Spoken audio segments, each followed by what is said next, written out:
Негизинен Кыргыз-Өзбек чегарасы 100% чечилди. 26 мартта Улуттук коопсуздук мамлекеттик комитетинин төрагасы Камчыбек Ташиев Кыргызстан менен Өзбекстандын чегарасы 100%га чечилгенин билдирген. Кайсыл жер тилкелери Кыргызстанга өткөнүн да тактап, алардын бир тобун санап да берди. Мында ал узак жылдан бери чечилбей келе жаткан Кемпироват суу сактагычы тууралуу да айткан. 906 эмес, 904 эмес, 904, 900 менен биз описать эттик.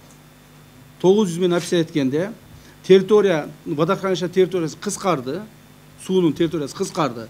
Анан ошол жерден 1300 гектар жер Кыргызстанга өттү дагы.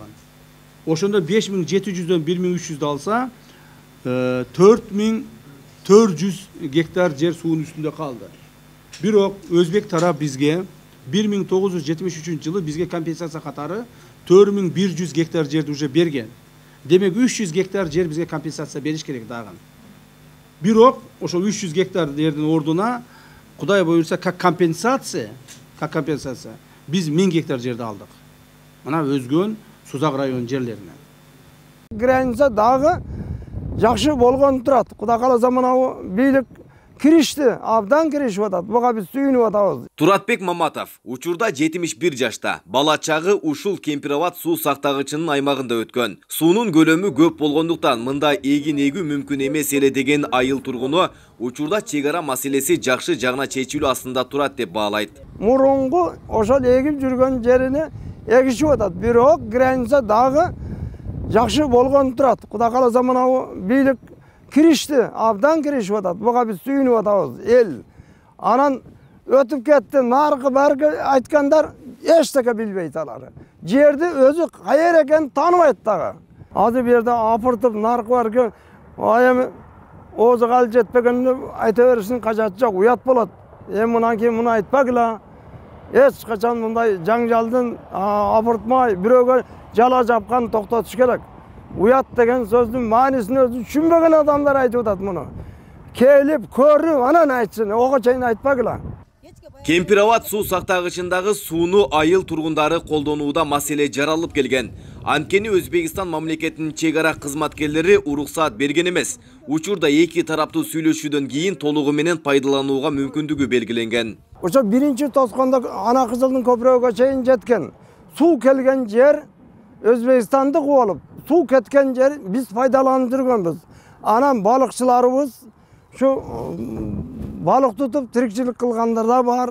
Özbekistan'ın gраждан soldatları, balık охотникleri korup bizim nemelerde balıkçılarda kovalap, kıynap, anca pulunu alıp yürgen. Biz neyler?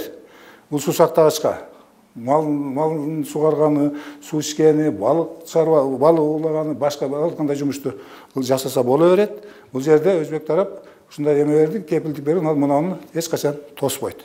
Ал жер ачык койдон калат. Биздин граждандар бардык жагынан ошол жерге кирип баягындай мурдакыдай пайдаланса боло берет да.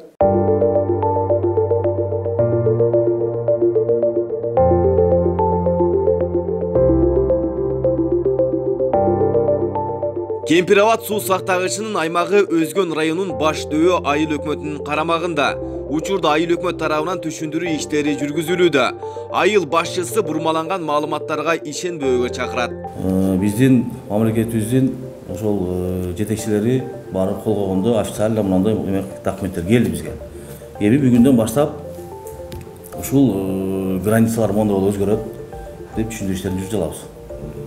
Буюрса мага чейин бардыгыбыз сабыр кылып, ичине баягы ушактарга эме кылбастан, берилбестен отуруп турсак деген ойдомун.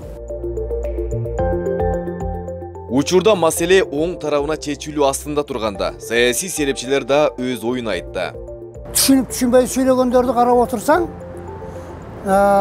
Камчыбек Кыдыршаевич Кемпироват суу сактагычын Өзбекстанга бербейт деген бир жалган сөздөрдү айтып паника чыгарып атат. Ушуну мен айтар элем. Ошол маселе боюнча түшүнүгү бар, ошону билген, ошого толук акылы жеткен адам сүйлөсө, көчөдөгүлөр да ойуна келген сүйлөп эле элдин башын айландырып будоражить этип атат. Мурдага караганда, мисалы ошол Кемпироваттын тегерегиндеги Өзгөн тараптагы жашоочуларга азыр ыңгайлуу болуп калды. Эрктүү кадамдарыны эл үчүн күйүп пишип жаткандыгына ич тардыкпы же көрө албастыкпы бардай сезилип турат да. Ошол бүгүнкү чыгып аткан оппозиционный топту айтайын же башка топторду айтайын, бул өтө татаал процесс. Бул мыйзам менен өтө терең изилдөө менен болот. Айнанайын эл андай бир ушак сөздөрдү айтыштан мурун бир аз ойлонгула. Кудайдан корккула. Эгерде ар бир камчы ташыйып да кадамды жөн койбойт. Ал дагы бир өзүбүздү кызыкчылык үчүн коюп атса керек. Ошол үчүн шул жигитке да жардам берип, колдоп, анын аркасынан да деле каралай бербестен бир аз болсо дагы колдоп койсок. Кандай дейсиңер? Кемпироват суу сактагычы Кыргызстандын Ош облусунун Өзгөн жана Жалал Абад облусунун Сузак райондору, Өзбекстандын Анжиян облусу чектешкен аймакта жайгашкан. Бишкек-Ош жолунун боюнда орун алган. Белгилей кетсек, Өзбекстан менен Жалал Абад облусунун бир топ жерлери чектешет. Муну тактоодо тургундардын эч бир мүлкү зыянга учураган эмес. Айбек Исабеков, Аскар Маматисаков, Замирбек Тойчубаев, Регион.